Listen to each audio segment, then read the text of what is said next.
Welcome back, everybody, to the Consecrated podcast episode. You always sing intros. It's so we are crazy, in some bro. season, some you episode see a mic somewhere, and something in you's like, singer, come out. No, it's not even singing. Honestly, I was making dinner yesterday, and we were talking about like measuring the different things. It was recipe. You know what I'm saying? Yeah, Fedhii cooks only by recipes. And I was like singing. I was with the people I was with. I was like, I realized today because you called me on it yesterday, or somebody said. I did. You sing a lot. Do you sing? I was like, oh wait, I actually do sing a lot of things. You're just a singer. It's just fun. I don't know. It's just more fun that way. Your life is just a musical. It's just a musical. Yeah. Actually, one dude in college, I was walking. This is actually hilarious. No, maybe this was high school. I can't remember. Either high school or college. Somebody came up to me. I was walking between classes. It's actually crazy. This is such a side tangent. This is like the last two breaks. Keep going. I love it. He comes up to me. He goes, "You kind of walk like you got some background music going on." I was like, I don't know if that's an insult or a compliment or what, but anyways. That's a good thing. You walk joyfully. I guess the music thing just kind of follows me along. Anyways, that is not the point. I'm here to welcome you to another episode of the Consecrated podcast. Yes. We're back to English. For everyone who was like, what the heck was with that Spanish stuff? We're in English again. Don't worry. Welcome, everybody. If you have another recommended language, let us know. Let us know. We'll learn it, and then we'll seek out a guest who speaks that language, and we'll have them on the podcast. And then pretend like we speak the language. Okay, no, let's be for real. So this is part one of our English episode that's coming out this week. This week is a very special week. This week and next week are special weeks of us releasing episodes because we have incredible guests. Yes. We have a Spanish episode that was fully recorded in Spanish with Ricardo Di Rocco. Di Rocco. And it is fully in Spanish. So if you're wanting to listen to that episode and you're not fluent in Spanish, there is a YouTube video on our channel that will have English subtitles. But for our English speakers, we wanted for you to also be able to glean in all this family has and feast on the goodness that this family carries and what they walk in. So I had the absolute honor of sitting with Melodie and David Di Rocco. I can't say Di Rocco. Like, it just feels wrong to say Di Rocco. It has to be with Di Rocco. Di Rocco. And who are these people, you ask? Great question, Fedhii. Good question. They are two of like 30 kids. Literally 30 kids. There's like 30 of them. Just kidding. There's 8 of them. No, yeah. Melodie and David are dear friends of mine. I'm actually really excited for this episode.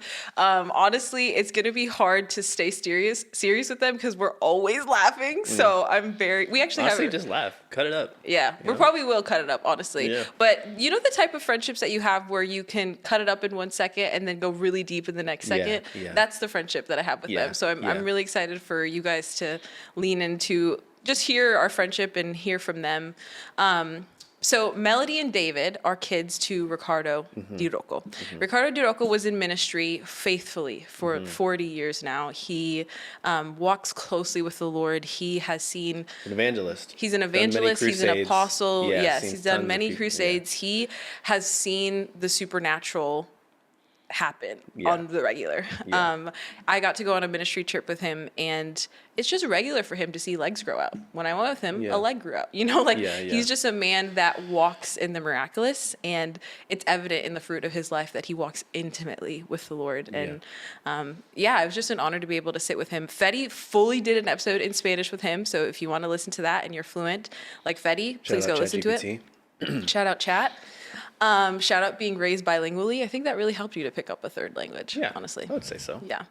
I forgot the second language, but keep going. You did forget the second language, which is quite embarrassing, but mom and dad will come at you for that. We'll work on it later. But I get the honor of sitting with his kids, Melodie and David. Their family did ministry together. So everywhere their dad went, they went, and they were raised watching these like supernatural miracles, and they were raised doing ministry with him. And they've just told me so many funny stories that I'm hoping to pull out of them in this episode of things that they've seen just being in ministry. And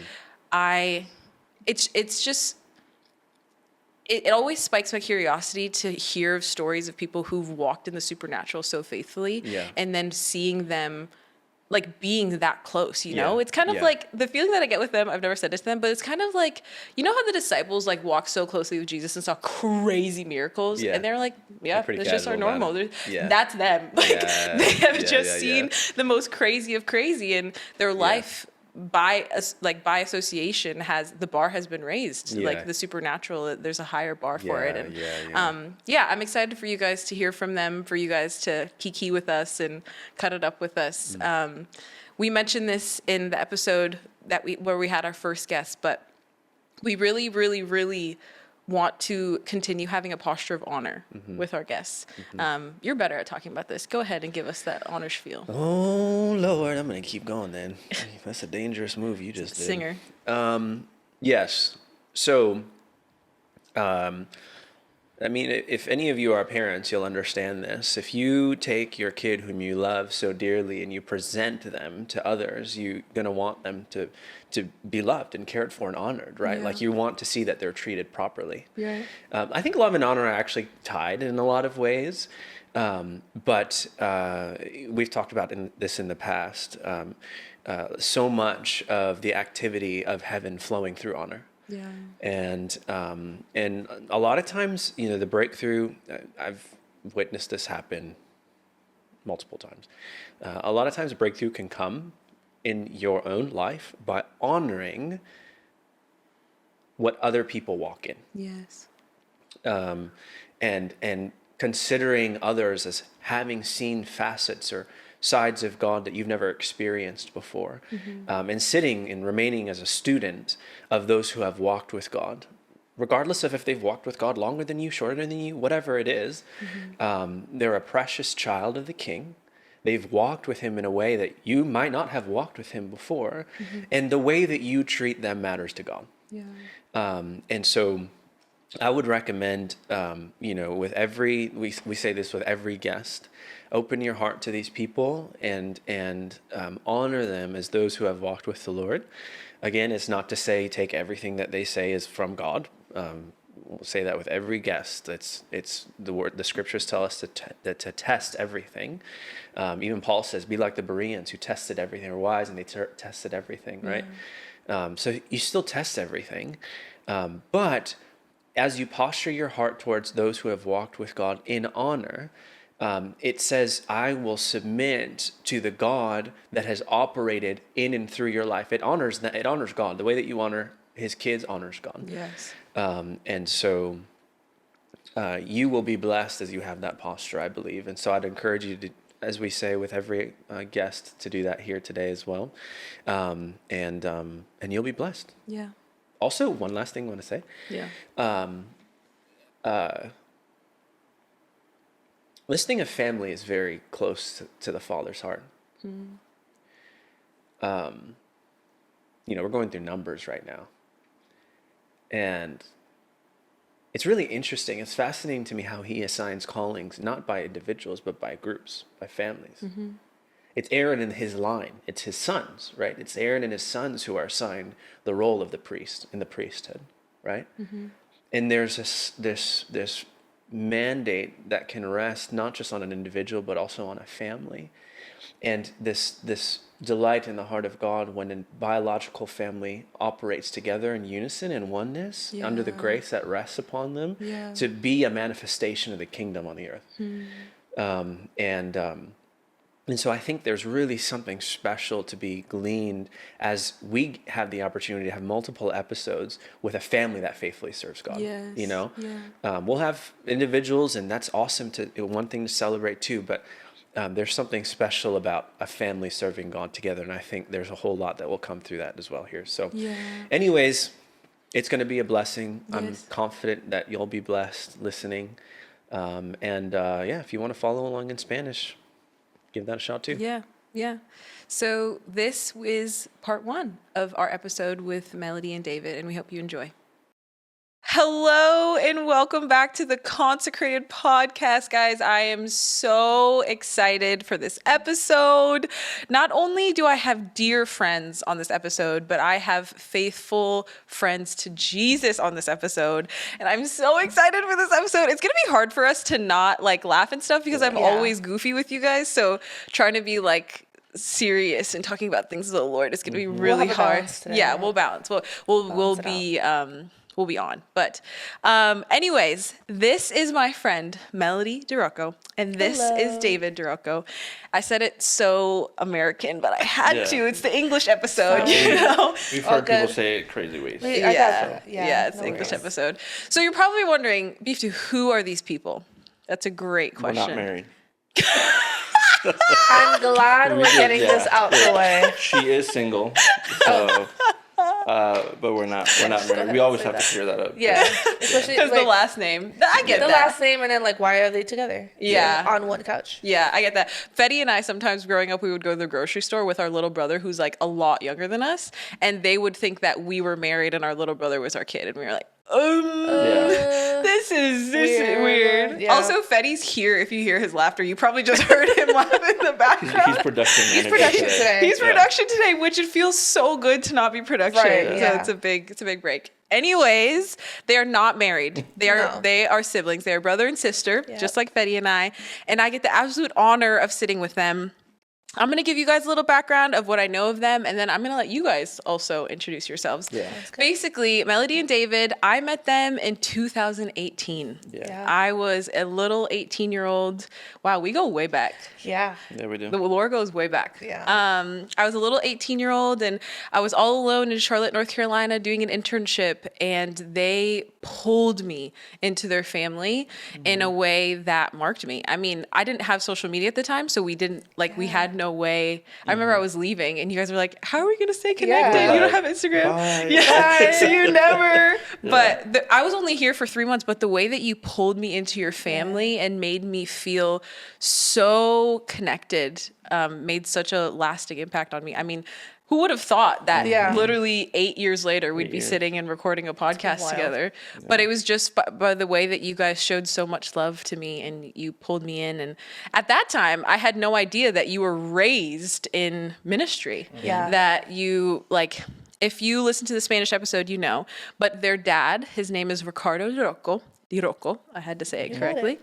And he's been in ministry for 40 years now, right? Yeah. Serving faithfully. And he has seen miracles beyond miracles. He walks in the supernatural. He walks deeply with Jesus. He has a close friendship with him, and it's evident in the crusades that he's done and the conferences he's done. To this day, he travels every weekend, right? Yeah. He travels a lot. He's still faithfully pouring out his life to the Lord and doing ministry.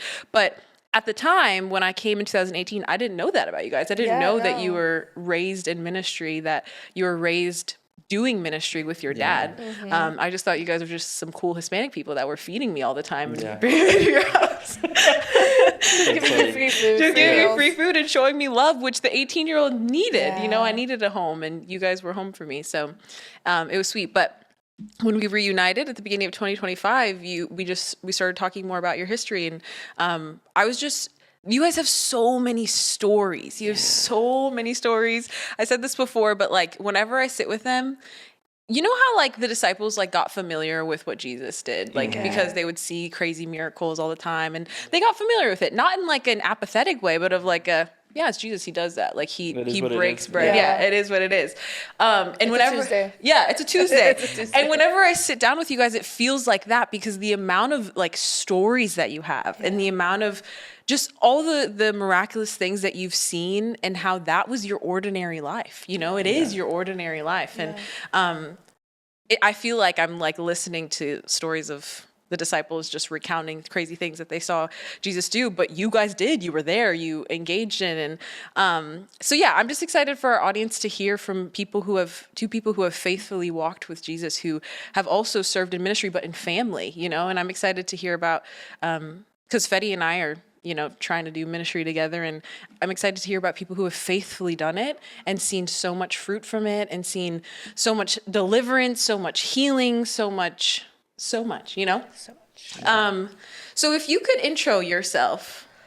I'm putting you guys on the spot. I didn't tell them any of the questions beforehand because I didn't want them. Sneaky. So we're looking at each other. You take this one, I wanted if you feel a tap, you got it, right? I wanted it to be on the fly. I didn't want you guys to be nervous. But if you guys could give a little brief intro on who you are apart from your dad? Because I know that you know, with him being a well-known figure in the Latin American world, people can try to come to you out of, oh, we know your dad. Yeah. But who are you guys apart from your dad? I know that's a big part, and we'll get into that. But how would you introduce yourselves?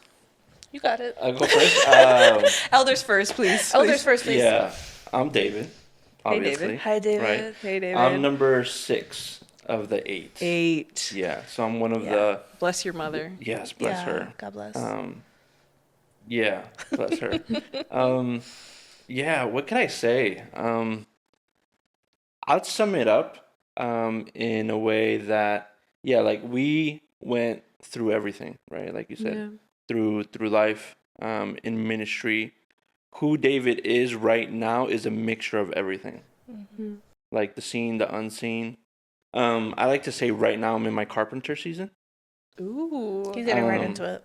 Yeah, but I'm just David right now.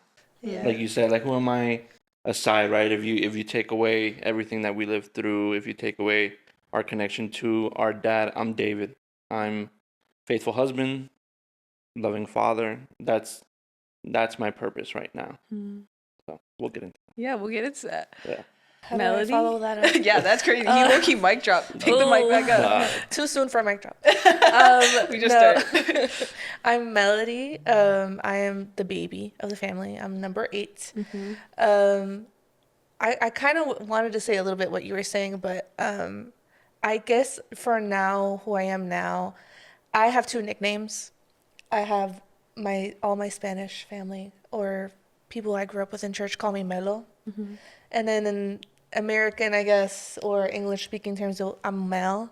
So I'm trying, I think in this season, because there were things about both I didn't like. And there's things about it now that I can look back and see the appreciation for both of who I was when I was both people. And now I feel like being out of the American world and being out of the Hispanic world, I'm trying to find who I am now. And so I think it's a little bit what David's saying is like getting everything I learned from being in that world of full-time ministry. It just almost feels like there's no world outside of it. And when you're outside of it for a couple years and finding yourself and seeing who you are without it is it's just such an important part of walking with the Lord. Like, I feel like if I didn't go through the part of not necessarily being in that world, I wouldn't be who I am today. Like, everything served me at the end of the day. Like, it served me not being so involved, and it served me being involved. And so I think I'm just like a nice, big, like, version of like those 2 worlds colliding. Yeah. That's how it makes sense in my head. It's an interesting question that you started off with. Yeah, it is. Because me and Mel could go on and on. Yeah, it's our favorite topic, actually. And I think, Please do. Any PK that you talk to. Let's just go into it. Yeah. Like any PK that you talk to, that you can get a relationship with them, that they can become vulnerable enough to share their life. Yeah. They'll tell you it wasn't rainbows and butterflies. Like, the supernatural is lived, right? Right. But if you're not careful, you lose the wonder. Right? So, I mean, man, we can... Yeah. Just go ahead. I feel bored. Go ahead. You want to know your question? I'm Yeah, sure. like, we I'm can- sure. I mean, it's the season that we're living in now, so I'm sure. Yeah. That it'll be in one of your questions. Yeah. So you go ahead. Yeah. We'll get into it. Well, my follow-up question was going to be, so you guys pretty much came out the womb and were in ministry. Like, vocational ministry has met its match with you guys because you were born into ministry, right? Quite literally. Yeah. And so you didn't necessarily have a choice, or how did that work? Until I was 20, like until we got here. Yeah. Until honestly. 2018, like... Yeah. That's probably why you didn't know much about that. Like, Because we had met in the time when we had escaped, it felt like. You know, like we were Mel and we were David, not Di Rocco, not daughter of the apostle, we were in this church community that no one knew where we were from. And so we were kind of wearing that on of like, we didn't really want you to know like what the history was. It wasn't out of rebellion. No, it wasn't. It was just a self-discovery, really, of like, who are we without? But while honoring that, you know, so it was in in an interesting season of that. Yeah, it was weird. So it makes sense. Yeah. But we didn't really talk about it. Yeah, it makes, I had it makes no sense idea. that you had no idea. Yeah. And You're it's like, not like, like I say, like, it wasn't out of rebellion. It was, I want to know if you appreciate me without knowing who's behind me. Or I want to know who I am without you knowing where I come from. Yep. So, like, no one knew. No. Like, we didn't share that with anyone. Yeah. For everyone else, we were just some Normal. passionate young people that wanted to serve. Yeah. But in our eyes, we were like, man, we've been doing this. Yeah. Like, this is, we've been down this road. Yeah. But like Mel says, like, any peak, like, I think that, like, if you want to put a PK through a test, it sounds horrible what I'm about to say, but rip him out of his home church. Yep. And see if he'll still be a PK. Like, will you still carry the burden of following Jesus? Like, that's when you really know. As a PK, Yep.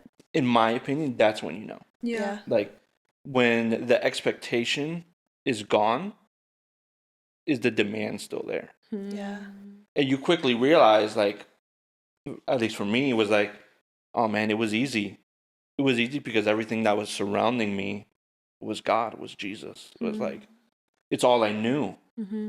But when it's no longer what surrounds you, like, you're like, oh, It's man. really put to the test. Oh, like, I really need to work on my relationship. Yeah. Like, before it comes easy. Yeah. Before, like, you were in church Yeah. all the time. the time. Yeah. Week-long conferences, Friday nights with the youth, Saturday night services, Sunday night morning. So like, your mind, you're like, obviously it was good for your spirit, For right?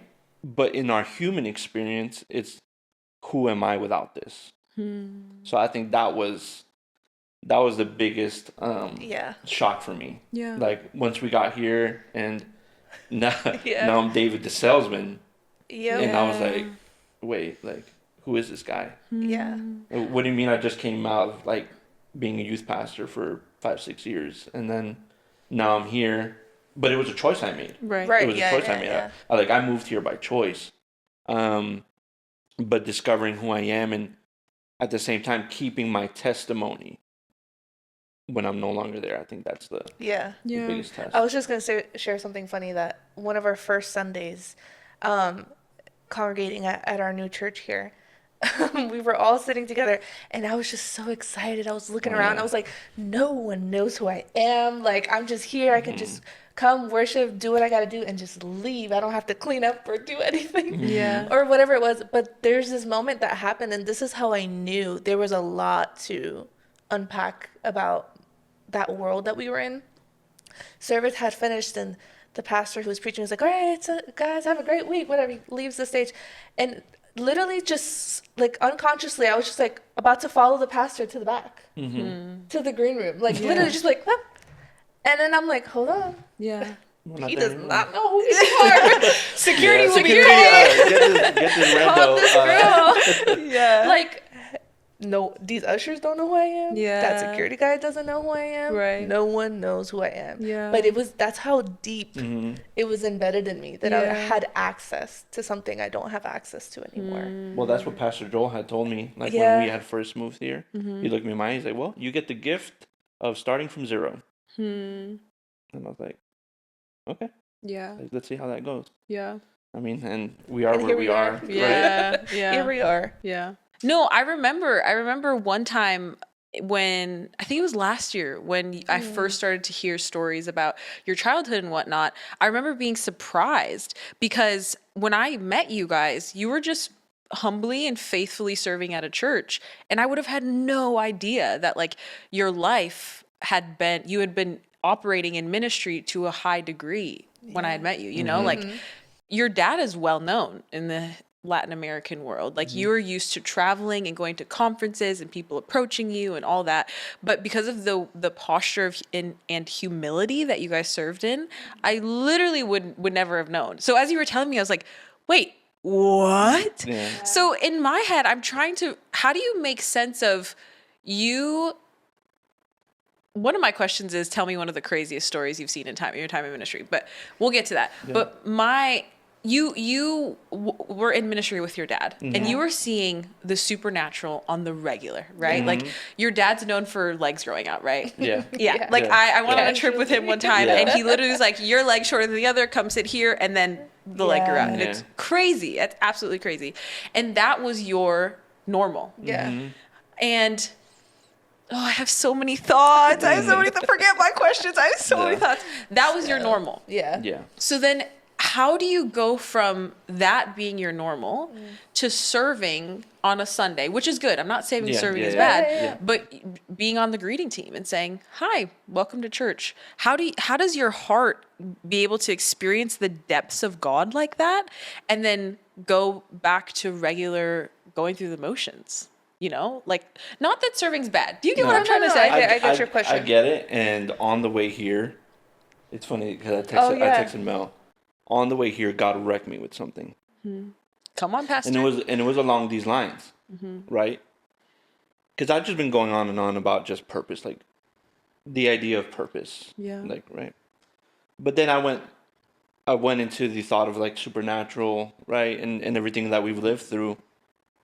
And I don't want to, like, I hate it when people say, like, I felt God tell me. You know, like sometimes it is, and sometimes it's just a thought, right? Yeah. But this time I felt like it was legit. This time, confirmed. And I felt like the Holy Spirit asked me, what was more supernatural?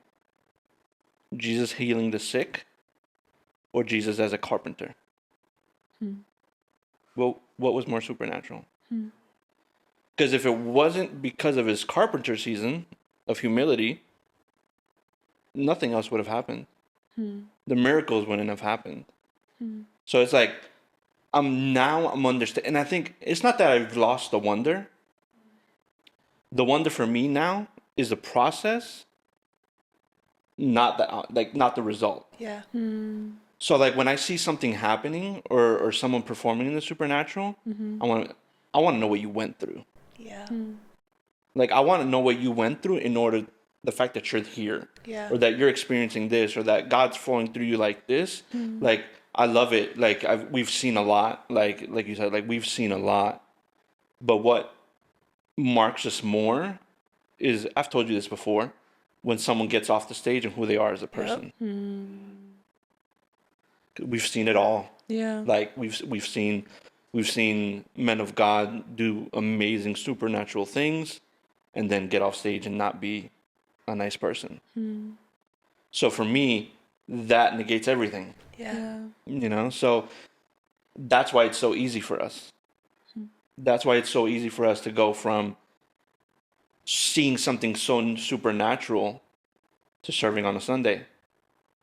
Just moving chairs. Because that's just as supernatural as healing the sick. Yeah. You're saying the process is as significant. The heart posture. Both is significant. Yes. The heart posture for both things.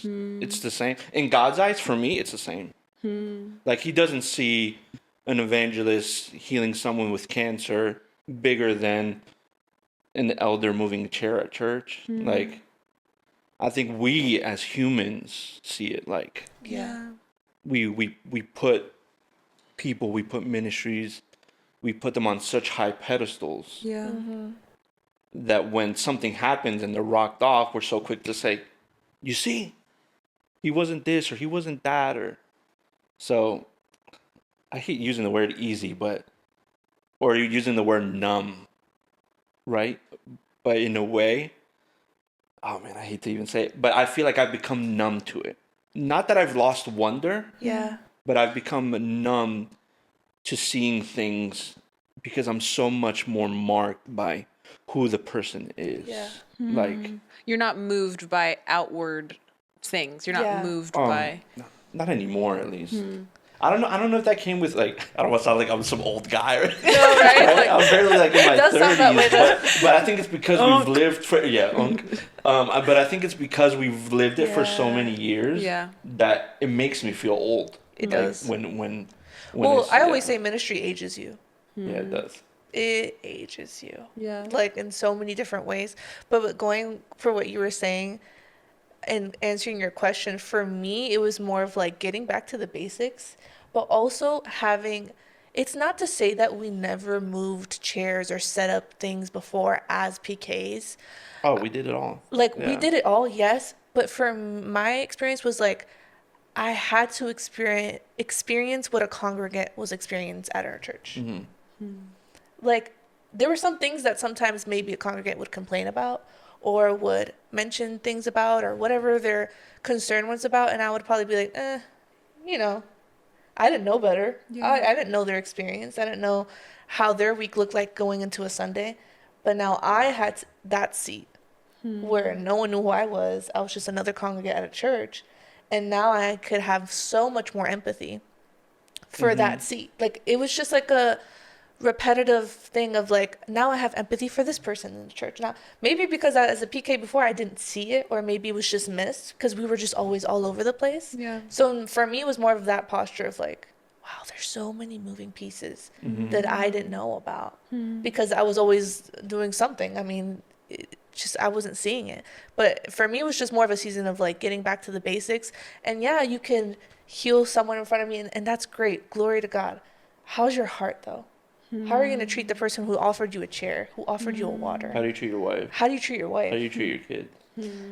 How do you treat everyone? Like, that to me moves a room for me. But like, great that God's using you. Like, I don't want to take away from that. And because I know that could be misinterpreted. It's not taking away from that. It's just really, when you've seen what we've seen from this side of the camera, then you naturally you just become a little jaded with that type of stuff, you know, like with all the supernatural. You realize where the oil really is. Exactly. You know, like the oil is not in the fireworks. Yeah. It's in the obedience. Yeah. It's the humility. The humility. It's like you think, oh, the oil's flowing because we're seeing this, and then you realize, oh no, the oil's flowing just because he's a nice person. Yeah. He loves others. Like, his heart really is yielded. Yeah. You know? Yeah. Like, he really is surrendered to God. You know? So, yeah. Yeah. So, there's so much. I feel like Fedhii, bro. I just see Fedhii waving his arms. I don't know. My peripheral vision. I just see this like off camera. There's so much we can get into. But I wasn't raised in a supernatural environment as much as you were, right? Yeah. So I'm coming from someone who just, I guess in high school, I started to witness, wow, this is insane, you know? Like, real. This stuff is real. Yeah. There is so much more for the body. And I think in the awe, in the wonder of wanting to see the supernatural, I just love what you guys are talking about, because I think sometimes when it's new and you're like, this is incredible, the awe can make you be so drawn in, and you're like, oh, I want that. But then sometimes it's like slightly getting off focus when you're so fixated on the supernatural of what a person can do. Yeah. And what you guys are saying is, as PKs, as people who have been behind the scenes, you're realizing what moves rooms more are just hearts that are yielded and who aren't moved by like leg grow out or demon come out or, you know, but you can tell rooms are more moved when you can tell that the heart posture is humble and they are just as obedient with the moving of chairs as they are with the, you know, whole congregation falling out. You know? Absolutely. Okay, so we've been talking a lot about your dad and how you've traveled with him, you've seen a lot. For our English-speaking audience who may not have heard of who Ricardo Di Rocco is, who is he? How would you introduce him? Tell us a little bit about his ministry and who he is. The old man. Yeah. Grandpa. So backstory on him. He was called in the 80s, right? Just to make it quick. Because then we'll get to like who he is now. Called in the 80s. 87 is when he really kind of took off ministry-wise, right? 90s, late 80s, early 90s, feels called from God to come to America. Yeah. Right. So I was the last one born in Argentina. Number 6. Yeah. Number 6. He was 6 months old when. Yeah, I was 6 months old. Yeah. So there's like a whole backstory that he loves to share about that. We get here and God just starts to move in his ministry.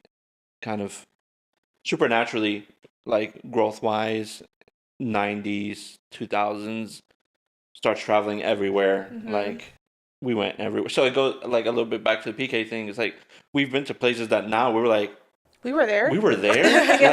Like, what do you mean? Like, but to who he is now he's fully dedicated, traveling, still traveling. Doesn't want to stop. Every weekend. Yeah, it's so impressive. Yeah, almost every weekend he's out of town. Yeah. I've tried to get him to retire multiple times. Doesn't happen. Yeah, maybe on paper that's it. But our dad is very, like, I like to say he's one of the real ones.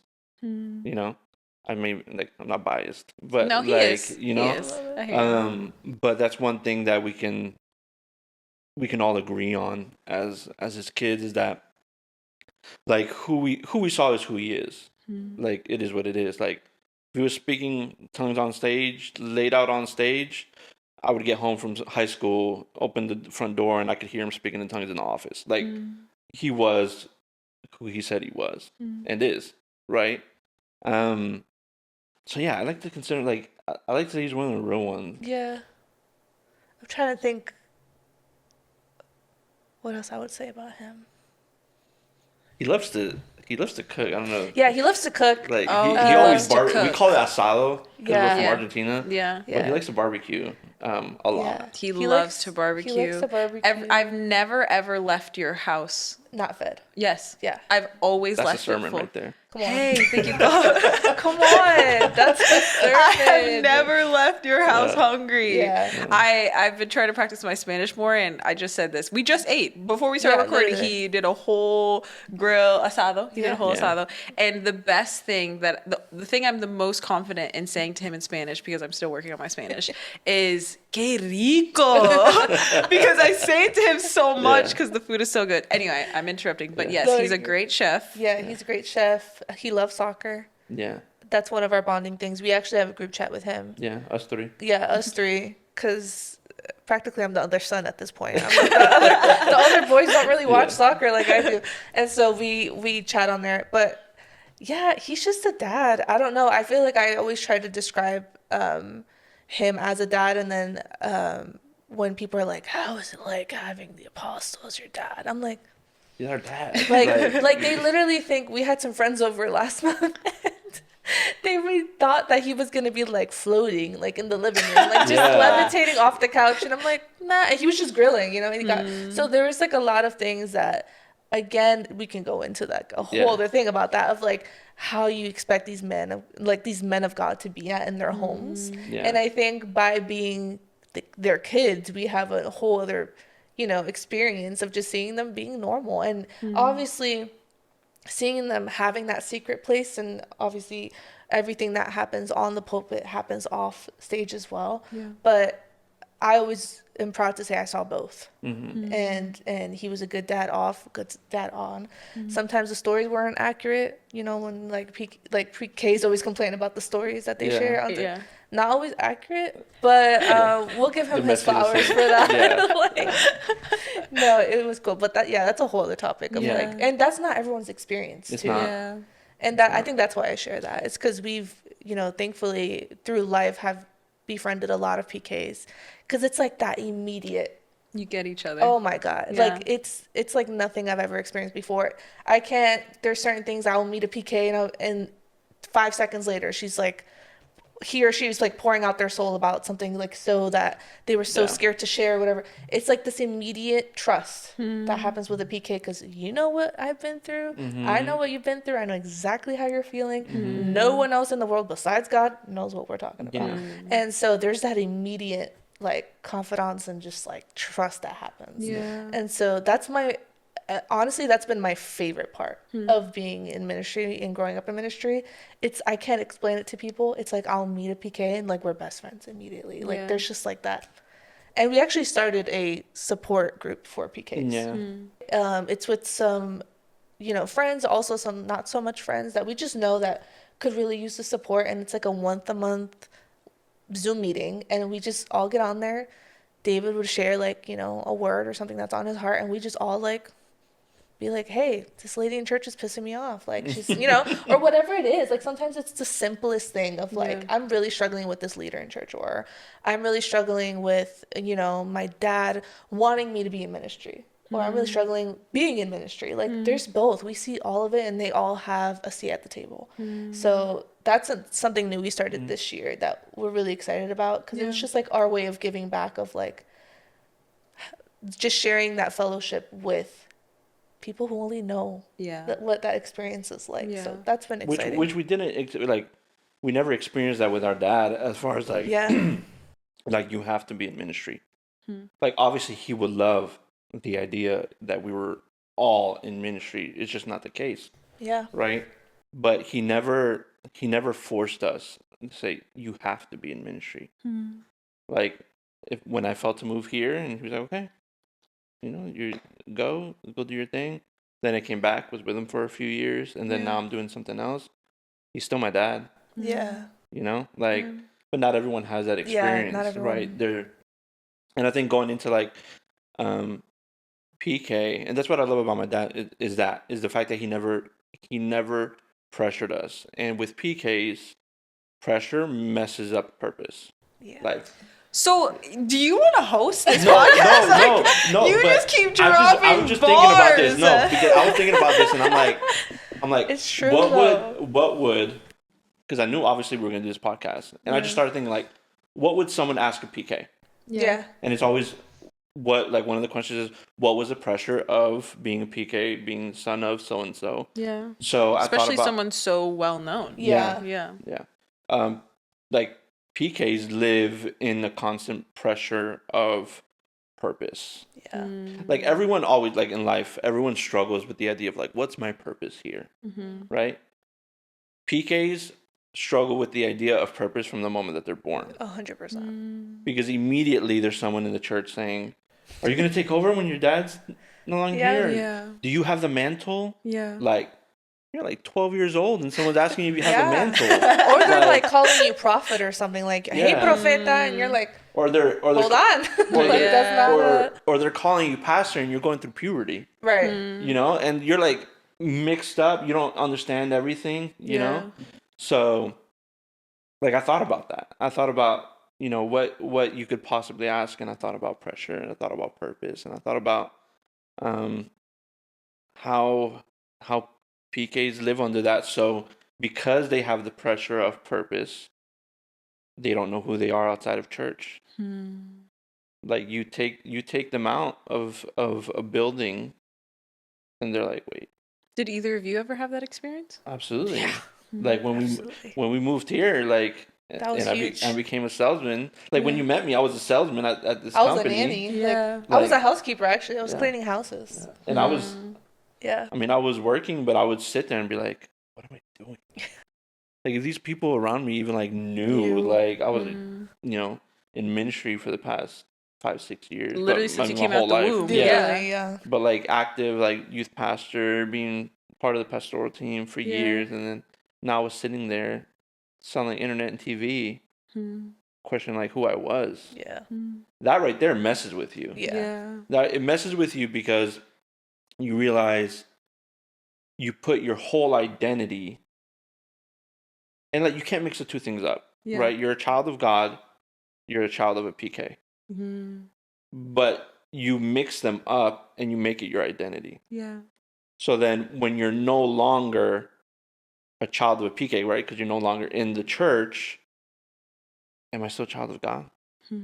Right? You're like, wait, am I in rebellion because I'm not in ministry? I'm not active in ministry. Yeah. Am I, who am I? I'm no longer, Pastor David, Now people are just calling me David. Who is David? Yeah. Like, who is David without his calling? Right? So it messes with you. It messed with me for a while. Yeah. Where I started questioning, like, purpose. Like, what?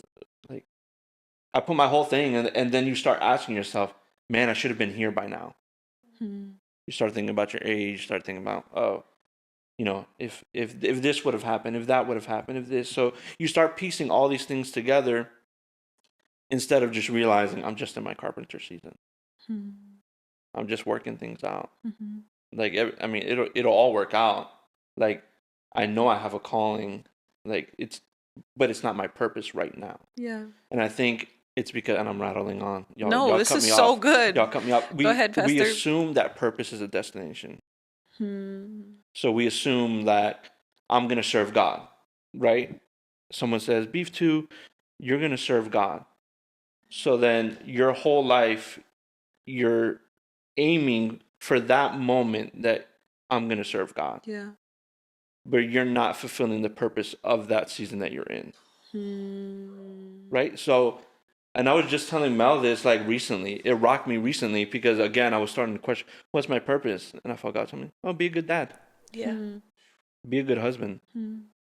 So then that took me down the rabbit hole of like just sitting there with myself and God and being like, okay, so if my purpose is not a destination, then what is it? Just being faithful in the season that you're in. Right? So then it takes the weight off. Yeah. It takes the weight off 15-year-old David, people calling him pastor, and he was just trying to figure out his teenage years. Yeah. You know? Yeah. Like, I don't know how to move right now because the pressure of being in ministry or the pressure of being Pastor David, you know, like there's a purpose in every season. Purpose changes it. You're not, and I think you go through life, and I think you just remove the heaviness of saying, I'm going to be happy once I'm there. Yeah. Once I get to church with 1,000 people, once I get the podcast with 1 million followers, I'll be happy. You realize no. You realize the purpose is just being faithful with the almost 25K that you guys have. Hey, make sure you follow. Like and subscribe. You plugging our podcast on an episode of our podcast? Yeah, that's what I'm just saying. Just so if you haven't followed, We're serving you. but it's true. Like you just realize things, man. Yeah. And the sooner that you do, Yeah. the sooner that you're able to serve God out of like just honor God in the season that you're in. That's so good, David. That's so good. So how did you separate? We're talking about this tension point of, okay, you're not leaving your faith, right? But you're just not actively serving. People assume that. Yeah, but that's When what you they stop think. serving with your Oh, dad. absolutely. Or when we moved here, We're in like, the world.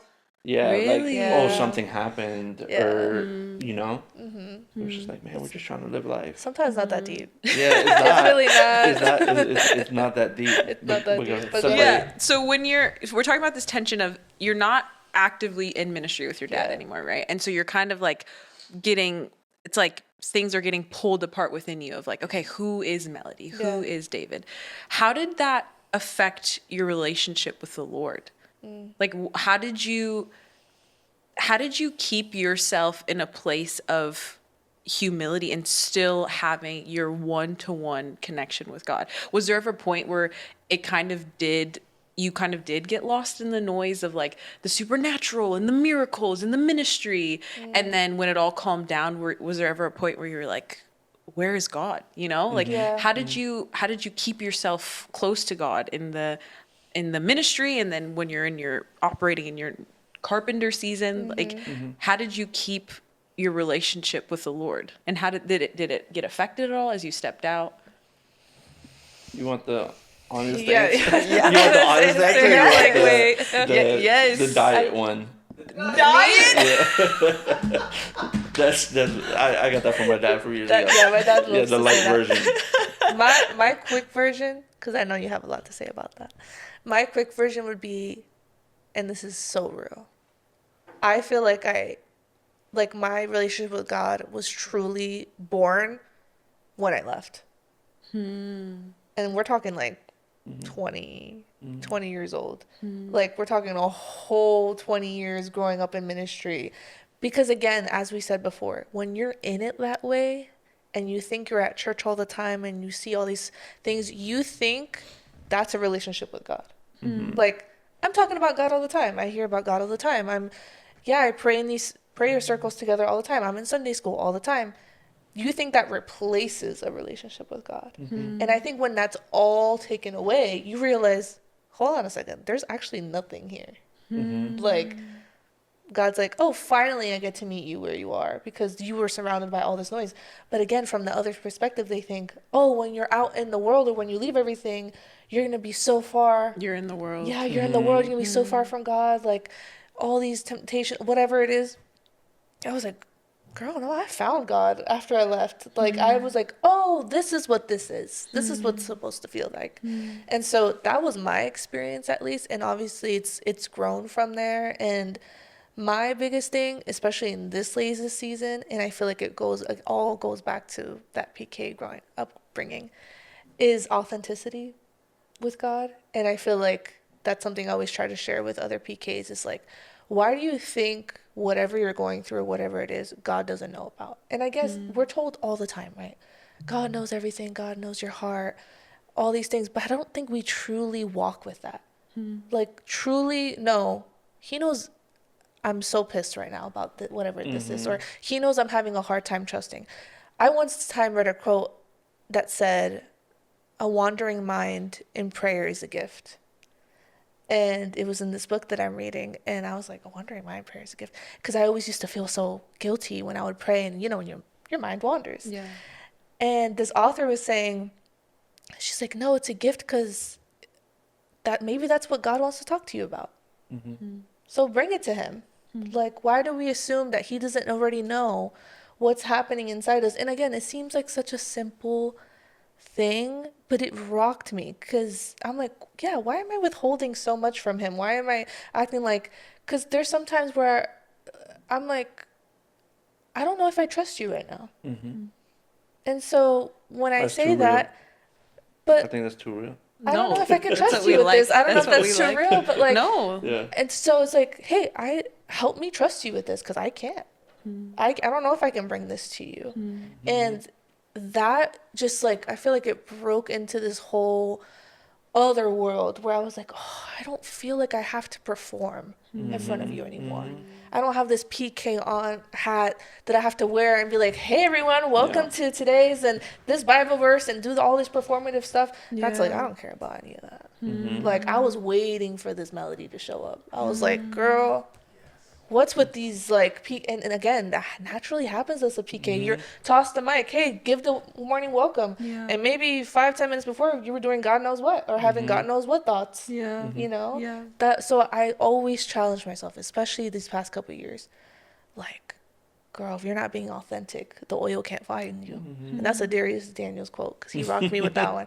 But when he said that, I was like, it's true though. Like, how can I be helpful to other people? How can I say I'm this super real person if I don't keep it super real with the God that made me, the God I have a relationship with? So again, it sounds so simple, but for me, it just like opened my brain and like changed my whole new dialogue with God and like prayer time. That's my experience. You guys live out, sorry, I'm interrupting you, but you've basically lived out what you were talking about earlier of, yes, the miraculous is incredible. And yes, it is a gift. And it's real. And it's real. It's real. Yes. But where is your heart in it? You know, like, who are you when you're not on stage performing miracles? Because you're saying you're in ministry for 20 years before you felt like you finally took off that mask and you were authentically with the Lord. It was just you and him in communion, and your lives are testament of that. You know, like, you have walked that out of, it's quote unquote easy to operate in the gifts. Easy. Okay. Let's just say it's easy to walk in the gifts, but to keep your heart humble and to be authentic and to have that genuine connection with the Lord where you're moved only by him, not by miracles, not by the supernatural, but you're moved by him. That is the challenge. And you've lived it out. Yeah. Absolutely. Okay, everybody, we are going to cut it off right there. That is part 1 of our conversation of my conversation that I got to have with Melodie and David. There will be a part 2, so make sure you stay tuned next week for the part 2 episode, and be blessed. Thanks for being here, and we'll see you in the next episode.